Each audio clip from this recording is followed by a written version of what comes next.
Welcome everyone to week 4 of our 4-week jam pack for early jazz saxophone. Thank you so much for joining me today.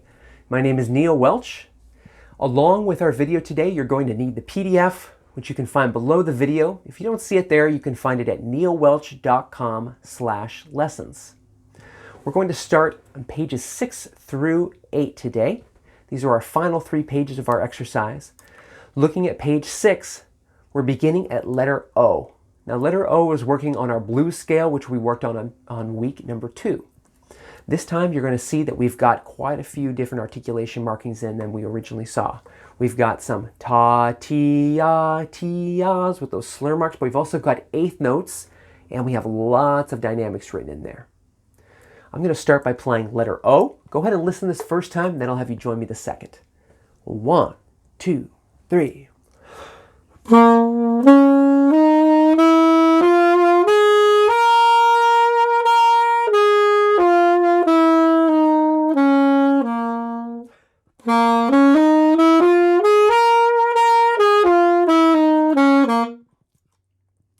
Now, when I'm working my way through this articulation, note that the eighth notes are twice as fast as my quarter notes, but my articulation is foundationally really the same. I still have ta, ti, ya, ti, ya. It's just going to be more rapid. Now, the physical side of playing through this instrument is going to be different for my altos than it is for my tenors. So make sure that when you're working through, especially our more rapid passages today, that you're taking that time for yourself to pause the video and work on it independently, or even just listen to the video and have me do it first and then try it again a little bit later. There's no harm in doing that. So let's try that exercise one more time. Here we go at letter O together. 1, 2, and.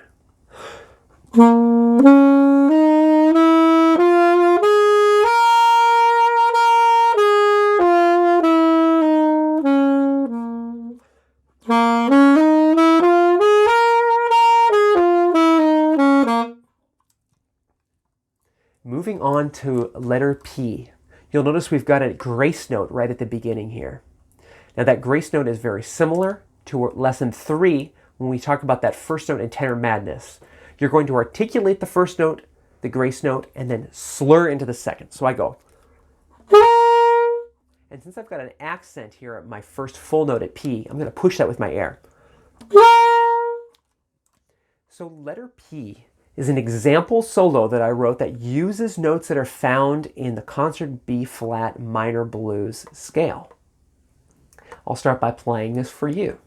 Here we go. 1, 2, 3, and.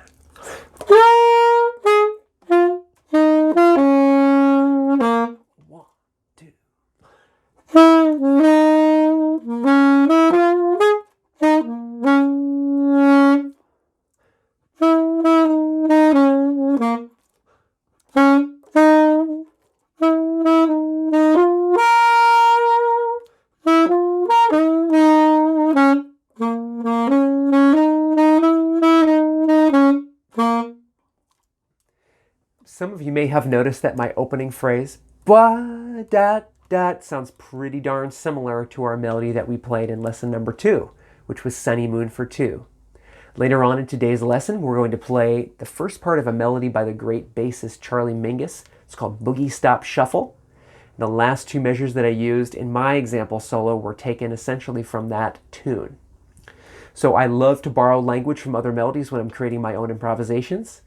There's a long history of this idea of riffing and building on vocabulary in the jazz language and in the jazz tradition. It's encouraged to hear the language that other players use and other musicians use, which can also include your peers, and to try and replicate that language for yourself and build on it in your own way. Let's play letter P together. 1, 2, 3, 4.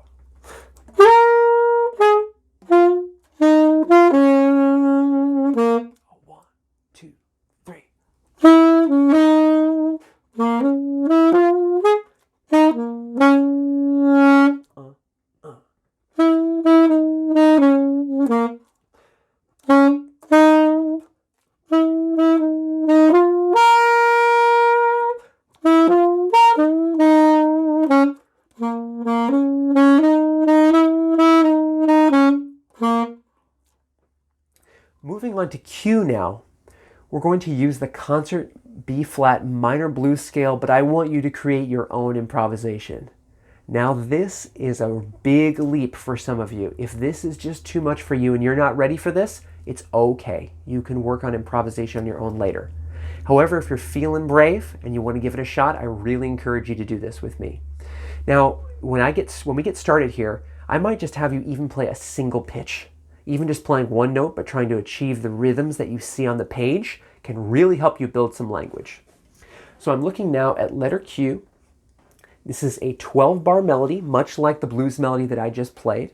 12-bar common blues form. And I'm going to keep my metronome nice and slow. We're going to start at chord note equals 80. I'm going to start by saying do, dot. I'm actually going to say our sounds out loud. You'll remember from our lesson number 1, the do, dit, dot, and da. Those 4 foundational sounds in the jazz language. We're going to be using those in this exercise here. Here's my metronome. Starting at Q. I'll say all 12 bars. If you want to say it with me, go on ahead. And a 1, 2, here we go. Do, dot, dot, do, dit, dot, dot, da, do, dot, do, dit, dot, da, da, do, dit, dot, da, do, dit, dot, dot, da, do, dit. Okay, now, please try using your concert B flat minor blues scale. You can again find that at the top of the page that we're working on right now. You can even write the note names off to the side or maybe right above our letter Q if you'd like to try that. I'm going to clap the rhythms while my metronome is going. I'm also quietly going to say them out loud too. So please try and keep in tandem with what I'm doing. So I will not be playing the horn. You're the soloist now. Here we go. A 1, 2, and 3, and do, dot, dot, do, dit, dot, dot, da, do, dot, do, dit, dot, da, do, dit, dot, da, do, dit, dot, dot, da, do, dit. All right. So if you'd like to repeat that, start the video again at that same spot and go ahead and try your own solo again. I mentioned that you might even just start with a single pitch. That's a great way to build your own melodic ideas. If you start from a single pitch, a great one to begin with is just the first note in the scale. You can build your phrases around it. So let me give you an example with the first 4 measures. I'll start with my concert B flat. So this is my G for altos, my C for tenors. 1, 2, and.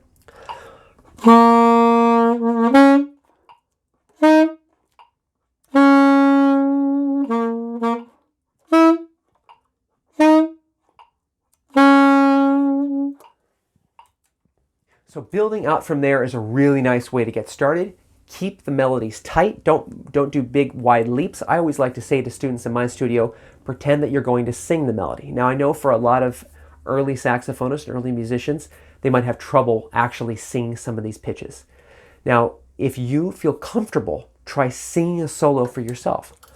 So I might go dot, dot, dot, da, and just get used to the sound of those pitches coming out of my own voice so that I can start voicing them on the instrument as well. Great job. Thank you for trying some improvisation with me at letter Q. Let's move on to R now. R, we've just got some quick music theory. Some of you may be familiar with this already, but it's always good to give a good refresher course here. G sharp is enharmonic with A flat. I like to define enharmonic with same sound, different name. To me, that's the simplest way of articulating that. Enharmonic, same sound, different name. G sharp equals A flat. C C sharp equals D flat, etc. So when I'm looking at my D sharp equals E flat, my A sharp equals B flat, notice I've got them written in that order here. But when we're working with our chromatic scale, moving on to letter S, generally you're going to see your sharps rising and you're going to see your flats falling. That's typically the way that we're going to write chromatic lines. So moving on to page 7, letter S, where we're working with our chromatic scale. Now, if you don't know all the notes in your chromatic scale, I encourage you to open up a fingering chart, which you can find online or you can find in many method books. And take that fingering chart and really go through and make sure you're feeling and experiencing what it means to push down those keys on the horn. So letter S now, this is my chromatic scale working my way up and my chromatic scale working my way down. So going up. Boo, doo, doo, doo. You know, we might even do a little slower. Let's do it. Chord note equals 69. Do, do, do. Here we go with S. 1, 2, 3.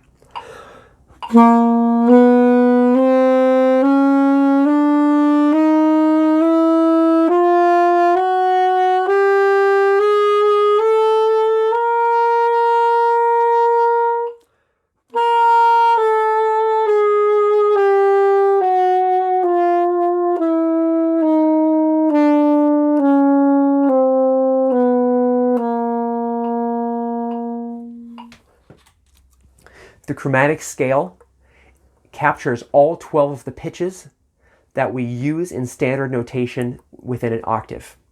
So if you're playing any charts in jazz band or you're playing any charts in concert band, if you learn your chromatic scale, and you learn the chromatic scale starting from the concert B flat tuning note, your low G for my altos, your C for your tenors, do that within an octave as written here, it's really going to go a long way for you to be able to help to play your music that you see. And it's going to help you establish better modes in playing in your practice session too, because you're going to have a better handle on the instrument in general, which means you're going to be more confident. And confidence is really important, especially when you're improvising. Let's move on to letter T. So we're now starting to swing our chromatic scale. In some ways, it's kind of taking a step back to some work that we did in lesson 2, simple dudits, but now we're of course using that chromatic motion. Let's do it nice and slow. My chord note's still at 69. Here's letter T. Let's do this twice. 1 and 2 and 3 and...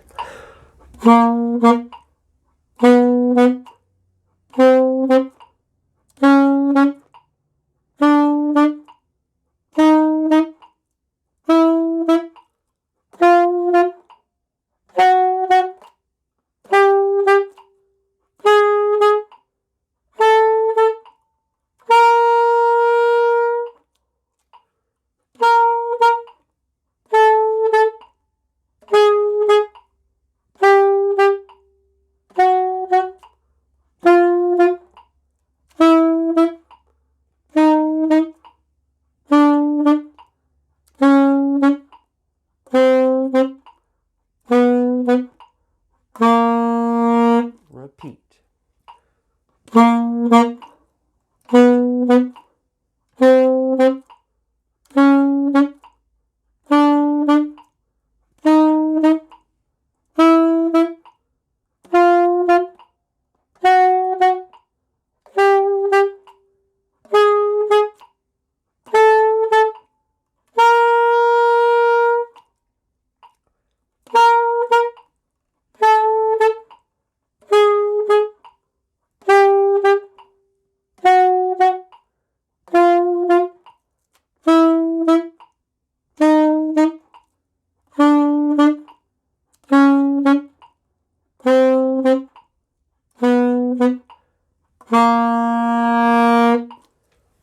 All right, nice work, everybody.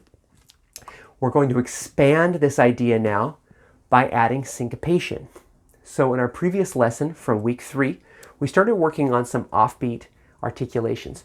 Do, dit, dot, do, dot. Now we're going to use that same rhythm that we played before. So you'll see this same rhythm at letters J and K. So if you'd like a refresher, please go back in our PDF here, working at letters J and K for the rhythm. Now we're looking at letter U. Let's do this piece just one time. I'm going to keep my metronome nice and slow. Here's my phrasing. It's 2-measure phrasing. So again, working on our breathing might be a great idea to work on 2-measure breathing here. So 2-measure phrases. And I like to breathe in time. So I breathe on 4, and then I'm in on 1. Now, of course, there's plenty of space to breathe in this piece, plenty. But again, as an exercise, it can be great to work on that 2-bar phrasing for our breathing. Here we go at letter U, one time, together. Nice and slow. Quarter note is at 69. 1 and 2 and 3 and.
Nice work, everybody. We're going to start expanding this now by moving down. And instead of repeating pitches, we're going to be, instead of moving pitches, we're going to be repeating our first 2 pitches. So we're now at page 8. And we're now going do, dit, dot, do, dot. So here's the first 2 measures at 8.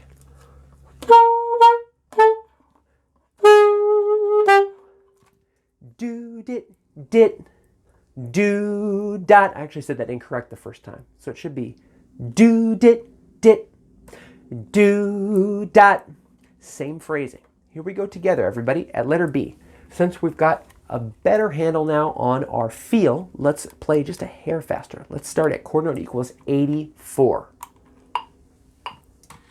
One time. 1, 2, and 3, and.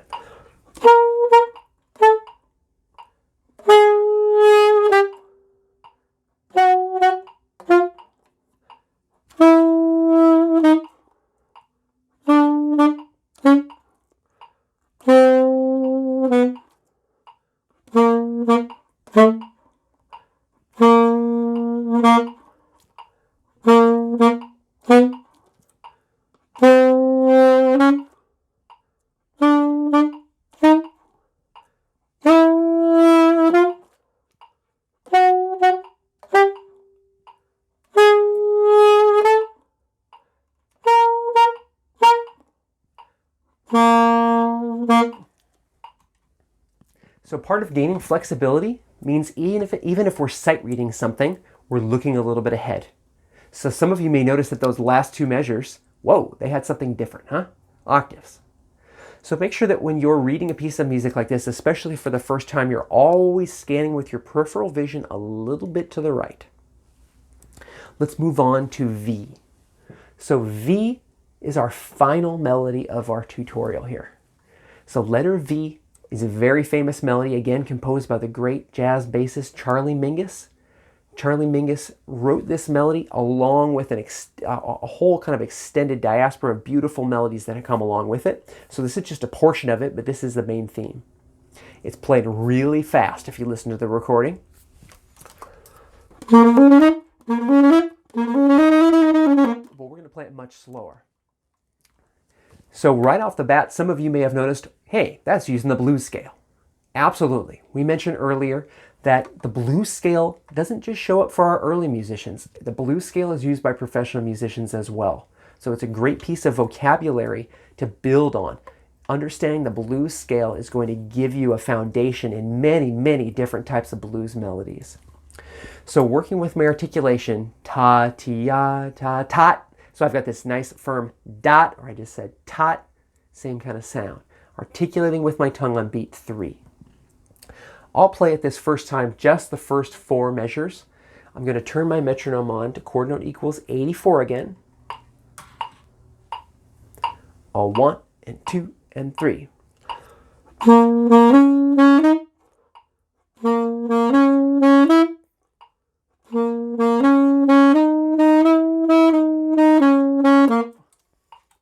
Now this is our first melody that we will have played in the tutorial where each line you're going to have really new material. So you might note that in the second line it's got the same kind of quality to it.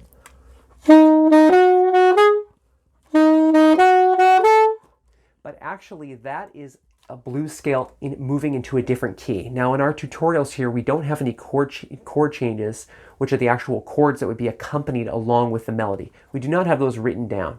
But I just wanted to point out that you might notice that it's a bluesy sound, but it's using new notes. And go with your gut on that. When you heard that, you felt that, you're right.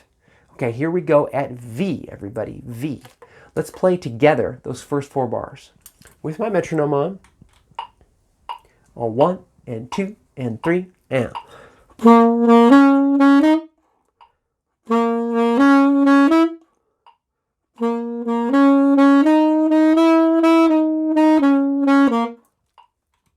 The last 2 measures of that first line there, I've got blues scale marked there. So you note that it's actually using just the straight up blues scale, moving up part of the scale and moving all the way back down.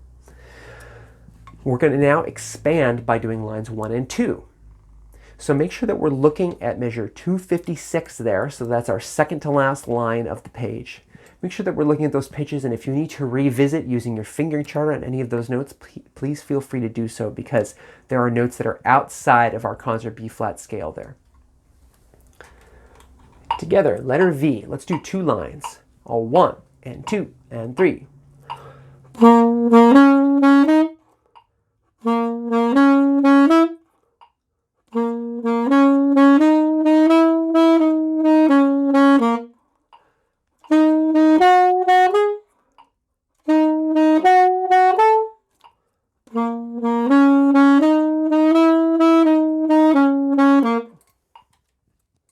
The last 2 measures of that second line there are identical to the last 2 measures of the first line. So we're still using that riffing model, but each line is also going to introduce new material. Our last line, this one is really tricky. So we've got chromatic movement here along with our articulation. I see this line as in a lot of ways coming together with a lot of the principles that we've talked about throughout our tutorial here. We're having to use chromatic movement. We're using our upbeat ta, ti, ya articulation. We really have to focus on breathing here because there's nowhere to breathe inside of this phrase until the end. So we have to make it 4 measures here. Let me play the last 4 bars. I'm going to slow this one way down to chord note equals 69, 69. Okay, just me. And 1 and 2 and last line.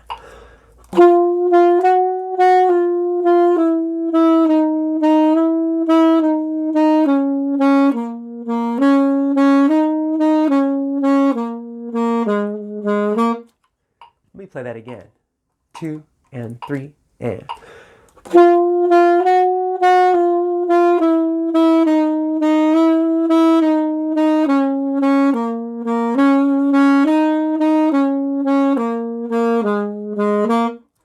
All right, let's move that up to tempo. I'm going to move it up just slightly to 76. 76 together, everybody.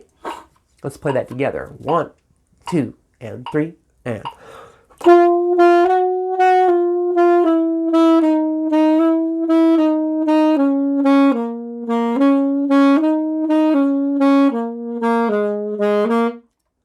All right, now let's finally bring that up to 84. I'll do that same melody, that last 4 measures. I'll do it twice with a little break in between to breathe. 1 and 2 and 3 and.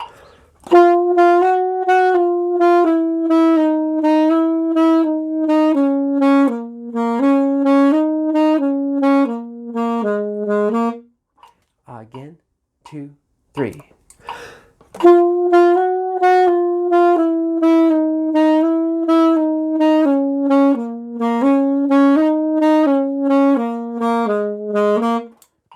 Let's try the entire melody together. Let's do this melody 2 times, everybody. 2 times. So here we go at V, V for victory. This is our last melody of the day. 1 and 2 and 3 and...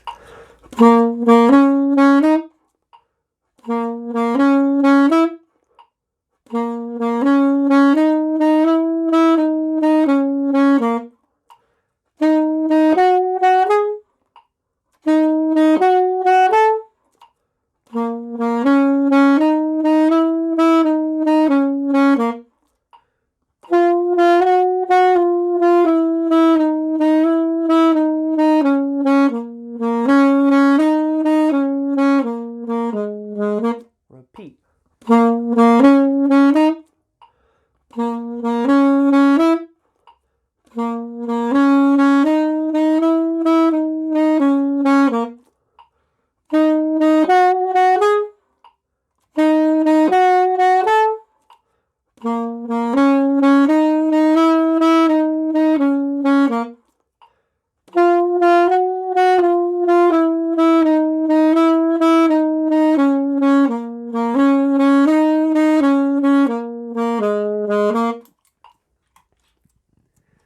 Thank you so much for joining me on our final video in our 4-week jam pack for early jazz saxophone. If you'd like to repeat any part of this video, I really encourage you to do so, especially if you're having some technical issues on any part of these lines, whether it's getting through the instrument with just fingerings, understanding, say, for example, our chromatic notes, or if maybe there's some questions about articulation. Because so many of the principles that we've talked about over these 4 weeks are really foundational areas of jazz playing, it can never hurt to even go back to the very first video and go through different parts of the series and touch on maybe parts where you feel like you might not be as confident. Thank you so much for joining me today. Again, my name is Neil Welch. I hope you enjoyed our session, and thank you so much for joining me on our 4-week jam pack for early jazz saxophone.